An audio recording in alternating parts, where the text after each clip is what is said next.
ভারতের প্রধান শত্রু এখন বাংলাদেশ। চীনের সাথে গভীর বন্ধুত্ব তৈরি হচ্ছে ভারতের। বাংলাদেশের এবারের বহুল আলোচিত নির্বাচনে সরকারের ধারাবাহিকতার প্রতি চীন ও ভারতের একযোগে সমর্থনের বিষয়টি অনেকটা স্পষ্ট।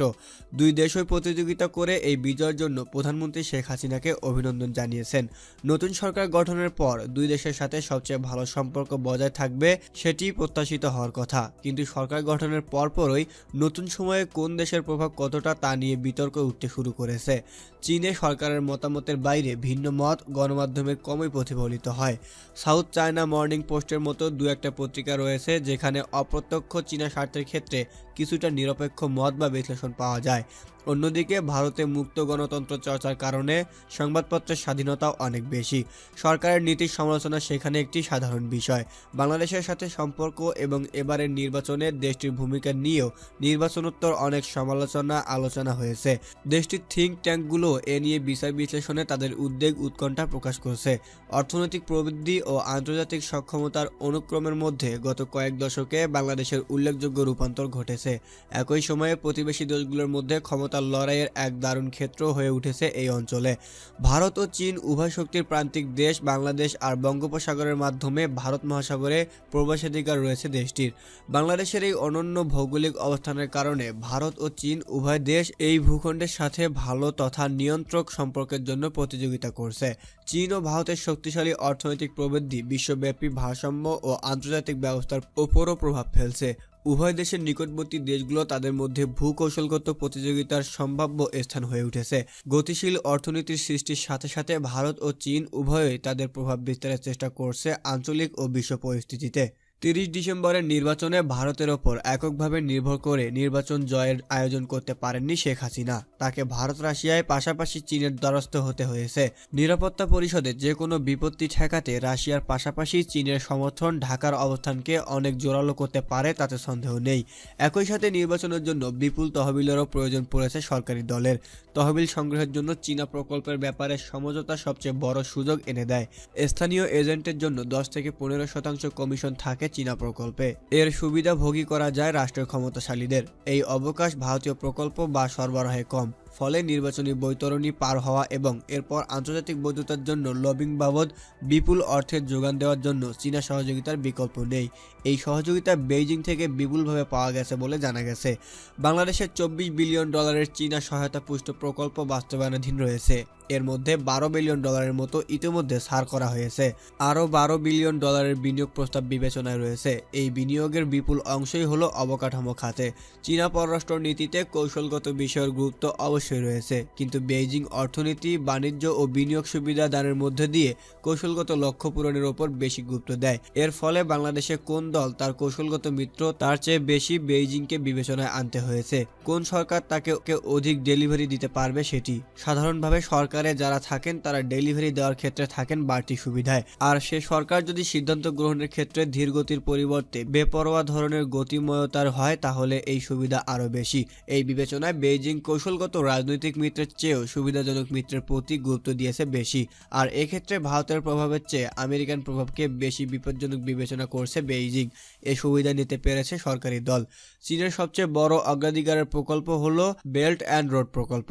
এই প্রকল্পে BCIM করিডোর নেটওয়ার্ক বিশেষভাবে গুরুত্বপূর্ণ। বিশেষত ঢাকার সাথে কুনমিং পর্যন্ত প্রত্যক্ষ যোগাযোগ সৃষ্টির বিষয়টি একটি অন্যতম অগ্রাধিকার চীনের জন্য। এছাড়া এই অঞ্চল ঘিরে বেইজিংয়ের কৌশল একটি আন্তঃরাষ্ট্র অর্থনৈতিক জোন সৃষ্টির পরিকল্পনার সাথে যুক্ত, যার মধ্যে চীনের বিকল্প জ্বালানি রুট যেমন রয়েছে তেমনি এর সাথে সংশ্লিষ্ট একটি শিল্পাঞ্চল তৈরির বিষয় রয়েছে। এর অংশ হিসাবে আগামী কয়েক বছরে বাংলাদেশের অবকাঠামো ও অর্থনৈতিক উন্নয়নে চীনা বিলিয়ন বিলিয়ন ডলার বিনিয়োগ করতে যাচ্ছে। চীন থেকে অনেক শিল্প প্রকল্প বাংলাদেশে স্থানান্তরিত হতে পারে। এতে লাখ লাখ চাকরির ব্যবস্থা হবে। সেই সাথে বাংলাদেশের রপ্তানি ও বৈদেশিক মুদ্রা আয়ও ব্যাপকভাবে বাড়বে। এসব হলো চীনা সম্পর্কের আশাবাদ। আর এই আশাবাদকে সামনে রেখেই শেখ হাসিনার সরকার চীনের দিকে একটু বেশি ঝুঁকে পড়ছে বলে মনে করা হচ্ছে। প্রশ্ন হলো, ভারতের তুলনায় চীনের দিকে কেন বেশি ঝুঁকে পড়ছে ঢাকার সরকার? দক্ষিণ এশিয়ার পর্যবেক্ষক ডেভিড অ্যান্ড রবিনসনের মতে বাংলাদেশে ভারত সবসময় বড় ভাই সুলভ আচরণ করে আসছিল, ফলে এই দেশটিও চীনের দিকে ঝুঁকছে। বিষয়টি স্পষ্টভাবেই দেখা যাচ্ছে যে বাংলাদেশকে অর্থনৈতিকভাবে এগিয়ে নিতে প্রধানমন্ত্রী শেখ হাসিনা ভারতকে তুষ্ট করার দশক প্রাচীন ঐতিহ্য ভেঙে ফেলতে কোনোই দ্বিধা করেননি। তিনি তার নতুন মন্ত্রিসভায় সুশিক্ষিত, ফোকাস ও সর্বোপরি ভারতীয় প্রভাবমুক্ত সদস্যদেরই বেশি করে স্থান দিয়েছেন।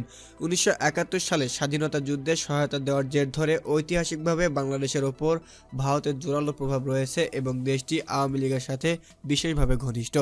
ভারত ঘনিষ্ঠ সম্পর্ক বজায় রাখলেও আঞ্চলিক ও বৈশ্বিক ফ্রন্টে চীন বিশাল প্রেক্ষাপটে আবির্ভূত হওয়ায় দৃশ্যত সূক্ষ্ম পরিবর্তন ঘটে গেছে দক্ষিণ এশিয়ায়।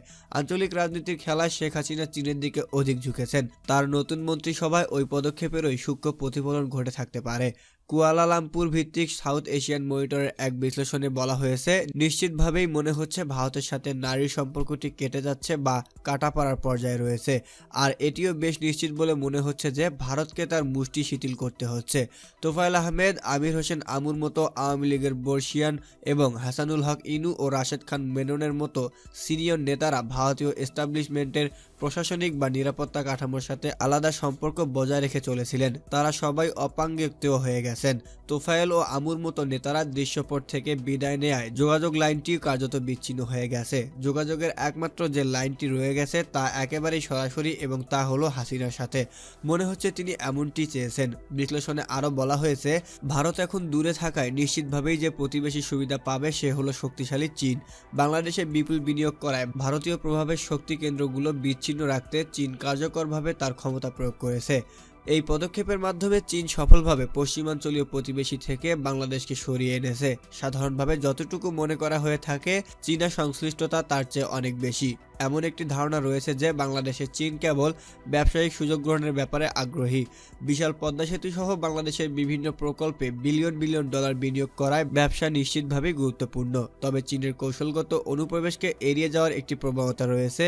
নিশ্চিত বিনিয়োগ স্বার্থের সাথে ইন্দো প্যাসিফিক অঞ্চলে ক্রমবর্ধমান ভূকৌশলগত বৈশ্বিক তাৎপর্য থাকার কারণে বাংলাদেশের সরকার পরিচালনাকারীকে নিরঙ্কুশভাবে নিয়ন্ত্রণ করতে চীন অনেক বেশি দৃঢ়প্রতিজ্ঞ।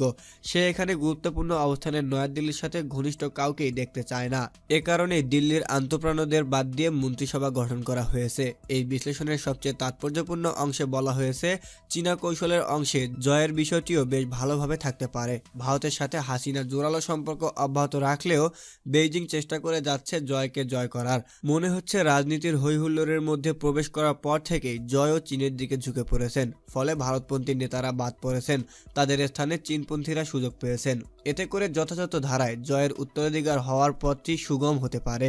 কিন্তু এটি কি সাবলীল যাত্রা হবে? বাংলাদেশে ভারতের ব্যাপক ভিত্তিক গ্রন্থি থাকায় একে পুরোপুরি অগ্রাহ্য করা কঠিন হবে। বাংলাদেশের বেশিরভাগ প্রতিষ্ঠানে ভারতীয় প্রভাব অনেক গভীরে এবং নয়াদিল্লি চাইলে দেশে অস্থিরতা সৃষ্টি করার মতো ক্ষমতা তার আছে। কৌশলী খেলোয়াড় হিসেবে শেখ হাসিনা বাংলাদেশের প্রতি চীন ভারত দুই দেশেরই স্বার্থ সংশ্লিষ্টতাকে কাজে লাগাতে চান। তিনি এই দুই আঞ্চলিক খেলোয়াড়ের সাথে প্রত্যক্ষ দ্বন্দ্বে কমই জড়াতে চেয়েছেন। এতে কোনো একদিকে একবার ঝুঁকে পড়লে পরে আবার তিনি ব্যালেন্স করেছেন। শেখ হাসিনার সামনে নির্বাচনোত্তর যে পরিবেশ, তাতে দুই বড় দেশকেই তার প্রয়োজন। এর মধ্যে মাত্রাগত পার্থক্য হলো নির্বাচনের পর যে সম্ভাব্য অর্থনৈতিক স্রোতগতি ও তহবিল সংকটের মোকাবেলা তাকে করতে হবে, তাতে চীনের সহায়তার প্রয়োজন হবে অনেক বেশি। পাশ্চাত্য এখনও নির্বাচন এবং সরকারকে সেভাবে স্বীকৃতি না দেওয়ায় অর্থনৈতিক বিরোধ বা বিধিনিষেধের সম্ভাবনা এড়িয়ে যাওয়া যাবে না।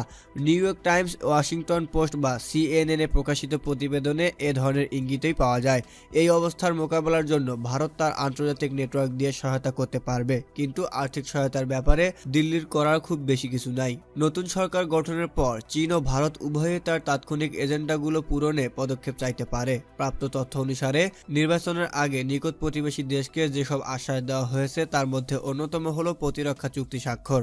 অন্যদিকে চীন এই চুক্তি স্বাক্ষরের ব্যাপারে তার আপত্তির কথা জানিয়েছে। বাংলাদেশের নতুন পররাষ্ট্রমন্ত্রীর সাথে ভারতের পররাষ্ট্রমন্ত্রীর পর্যায়ের যে যৌথ পরামর্শক কমিশনের বৈঠক রয়েছে তার আনুষ্ঠানিক অনানুষ্ঠানিক আলোচনার এজেন্ডার শীর্ষে রয়েছে এটি। এছাড়া বাংলাদেশের নৌপথ নেটওয়ার্ক ব্যবহারের জন্য দিল্লি শিগগিরই চট্টগ্রাম ও মোংলা বন্দর ব্যবহার শুরু করতে চায়। এছাড়া চিকেন নেকের অদূরে বাংলাদেশ ভূখণ্ডে সামরিক উপস্থিতি সৃষ্টি করতে চায় ভারত। এর সবকটি বিষয়ে রয়েছে বেইজিংয়ের আপত্তি। বাংলাদেশের উপর দিয়ে কানেক্টিভিটি বা ট্রানজিট ইস্যুতে বেইজিংয়ের অনাপত্তি ছিল এই নেটওয়ার্কের BCIM করিডোরের সাথে সংযুক্তির শর্তে। ভারত BCIM সিস্টেমের ব্যাপারে একেবারে শীতল। ভারতের ওপর দিয়ে এশিয়ান হাইওয়ের অনুমোদিত মূল পথে এ নেটওয়ার্ক তৈরিতে দিল্লি বিলম্ব করতে চাইলে চীন ঢাকা কক্সবাজার সিটোয়ের বিকল্প পথে ইউনান পর্যন্ত হাইওয়ে বিস্তৃত করতে চায়। এ বিষয়ে রয়েছে দিল্লির আপত্তি। এর বাইরে $24 বিলিয়ন যে চীনা সহায়তা পুষ্ট প্রকল্প বাস্তবায়নাধীন ও প্রস্তাব পর্যায়ে রয়েছে তার অনেকগুলোর ব্যাপারে ভারতের আপত্তি রয়েছে। দিল্লির নীতি প্রণেতাদের ধারণা, নির্বাচনে ভোট জালিয়াতির ব্যাপারে পশ্চিমা চাপ যত বাড়বে শেখ হাসিনার সরকার ততই বেইজিংয়ের সমর্থন ও অর্থনৈতিক সহায়তার উপর নির্ভরশীল হয়ে পড়বে। বিশেষত আর্থিক খাতে একটি বড় ধরনের সংকট দেখা দিতে পারে বলে তাদের কাছে তথ্য রয়েছে। এ ধরনের সংকটে চীনা বিনিয়োগের ওপর আরও অধিকভাবে নির্ভর করতে হবে ঢাকাকে। এর মধ্যে ঢাকার শেয়ার বাজারে কৌশলগত বিনিয়োগ অংশীদার হিসেবে চীনা কোম্পানি অন্তর্ভুক্ত হয়েছে। চীনের বেশ কিছু কারখানা বাংলাদেশের শিল্পাঞ্চলে স্থানান্তর করার বিষয়ে আলোচনা চলছে। এছাড়া বৃহৎ আকারের চীনা সহায়তা প্রকল্পের সাথে তাদের কৌশলগত কোনো না কোনো কম্পোনেন্ট থাকে বলে দিল্লির সন্দেহ রয়েছে। দিল্লির সবচেয়ে বড় ভয় হলো বেইজিংয়ের ঋণ ফাঁদে আটকে ঢাকাকে চীন বিশেষ বন্ধনে আবদ্ধ করে ফেলে কিনা। শ্রীলঙ্কায় এই অবস্থা সৃষ্টির কারণে ভারত প্রভাব খাটিয়ে কলম্বোতে সরকার পরিবর্তন ও নিজস্ব আস্থাভাজনকে সরকার প্রধান করার পরও চীনা প্রভাব থেকে দেশটিকে বের করে আনতে পারেনি। চীন যেভাবে বাংলাদেশে আগ্রাসী বিনিয়োগ করছে তাতে এই অবস্থা থেকে খুব বেশি সময় নাও লাগতে পারে। মিয়ানমারের অভিজ্ঞতাকে বাংলাদেশের ক্ষেত্রে চিন্তা করেও ভারত বিশেষভাবে উদ্বিগ্ন হয়ে পড়ছে। মিয়ানমারে দশকের পর দশক ধরে চীনা বিনিয়োগ এমন স্তরে নিয়ে যাওয়া হয়েছে যে অং সান সুচির মতো পাশ্চাত্যের পুত্রবধূকে ক্ষমতায় বসানোর পরও দেশটিকে চীনা প্রভাব থেকে তারা এতটুকু মুক্ত করতে পারেনি। বাংলাদেশের নতুন পরিস্থিতিতে দিল্লির সামনে এক অদ্ভুত ডিলেমা বা দ্বিমুখী সংকট হাজির হয়েছে। চীন রাশিয়ার সাথে দিল্লি এক কাতারে চলে যাওয়ায় 97% বেশি আসনে জয় তৈরির মতো নির্বাচনী ফলাফল শেখ হাসিনার সরকার যেভাবে হোক অর্জন করতে পেরেছে। এখন দিল্লি সহায়ক ভূমিকা অব্যাহত রাখলে বাংলাদেশের সরকার দীর্ঘ সময়ের জন্য টিকে যেতে পারে, কিন্তু এ সরকারের ওপর দিল্লির নিয়ন্ত্রণ ক্রমেই শিথিল হয়ে পড়ার সম্ভাবনা রয়েছে।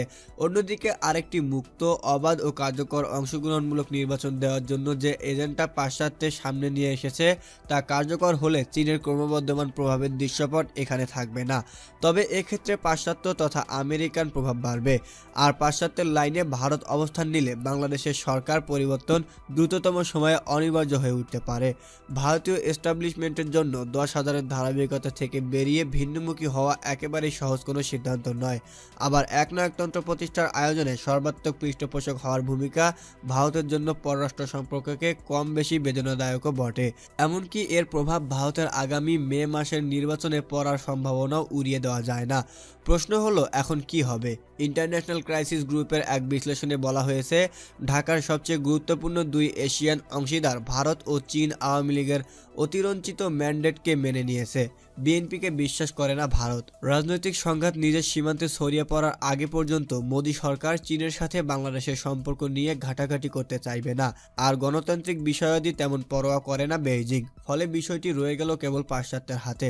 2015 সালের মাঝামাঝি সময়ে রোহিঙ্গা উদ্বাস্তুদের সামাল দিয়ে শেখ হাসিনা আন্তর্জাতিক প্রশংসা কুড়িয়েছেন। নির্বাচনের পর তার সেই সুনাম অনেকাংশেই ক্ষুণ্ণ হয়েছে। নির্বাচনে কারচুপির বিরুদ্ধে যুক্তরাষ্ট্র, যুক্তরাজ্য ও ইউরোপিয়ান ইউনিয়ন কঠোর অবস্থান গ্রহণ করেছে। তবে যুক্তরাষ্ট্র এবং বিশেষ করে ইইউ অর্থনৈতিক কোনো ব্যবস্থা গ্রহণ করে কি না তা দেখার বিষয়। বিশেষ করে অগ্রাধিকারমূলক বাণিজ্যে বিধিনিষেধ আরোপ করা হলে বাংলাদেশের তৈরি পোশাক শিল্প ও প্রবৃদ্ধিতে বিরূপ প্রভাব পড়তে পারে। এমনটি হবে কি না তা একটি প্রশ্ন। সব মিলিয়ে বাংলাদেশের ভাগ্য যেন বাইরের শক্তির টানাপোড়েন ও কর্তৃত্ব প্রতিষ্ঠার ক্রীড়া ক্ষেত্রে পরিণত হয়েছে। পাশ্চাত্য তাদের বাজার ও অর্থনৈতিক সহায়তার ওপর নির্ভরশীল একটি দেশকে চীন রাশিয়ার বলয়ে একীভূত হয়ে যেতে দেখে প্রতিশোধ পরায়ণ হয়ে উঠলে খেলার এই মাঠে রক্তক্ষয়ী সংঘাত সৃষ্টি হতে পারে, যার আভাস নিউ ইয়র্ক টাইমস সহ পাশ্চাত্যের বিভিন্ন গণমাধ্যমে দেওয়া হচ্ছে।